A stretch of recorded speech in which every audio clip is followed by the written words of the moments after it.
ومن اعرض عن ذکری فإن له معیشة ضنکا. چاچی د قرآن نا اعراض وکړلو د دې خلکو معیشت په تنګي سبوي تنګ بوي.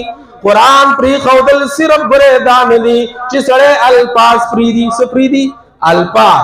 قرآن اصل پری خودل دادی چې بدی باندې انسان عمل فریدي او د دې قانون دارنګي فریدي. په قرآن باندې عمل شته، د قرآن قانون شته دی، د ادنانا والا تر تعالی پورې قرآن باندې عمل شته نشته دی. حالات په کم طرف نه برابر شي، کم شي باندې چې برابرۍ کې غمون پرې خود دی. عوام غصه کوي چې خواصم د الله کتاب باندې عمل نشته دی. ځکه غني وایي کنه وایي د دوزخ په لار رواني جنت غواړي، د دوزخ په لار رواني جنت غواړي. زه غني د مولا عقل په حیران شم. منګم خواص تو ګورا قرآن اکثر پری خود دے نہ قانون دا قرآن چلے گے نہ عمل دا قرآن شتا دے.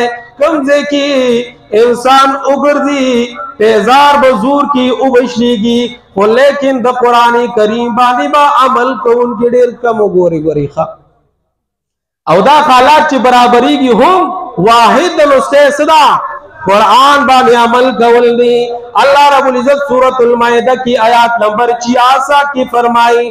اللہ فرمائی وَلَوْ أَنَّهُمْ أَقَامُوا التَّوْرَاةَ وَالْإِنْجِيلَ وَمَا أُنْزِلَ إِلَيْهِمْ مِنْ رَبِّهِمْ لَأَكَلُوا مِنْ فَوْقِهِمْ وَمِنْ تَحْتِ أَرْجُلِهِمْ. کچری دی تورات والا یہودو پخپل تورات عمل کڑے او انجیل والا عیسایانو پخپل تورات پا انجیل بانی عمل کڑوے او دی خلقو پا قرآن عمل کڑوے لَأَكَلُوا مِنْ فَوْقِهِمْ وَمِنْ تَحْتِ أَرْجُلِهِمْ. اللہ وی دا برو دا لاندی نبموت خوراکو نور کڑیو. قرآن بانی عمل کول دا اسباب دا رزق تی ورخا پدی بکار کی او جو قرآن بانی عمل نوی عزت مندو دی قانون نوی فو اللہ کی دی قسمی کو خالات برابر شو ورخا نہ برابری پدی برابر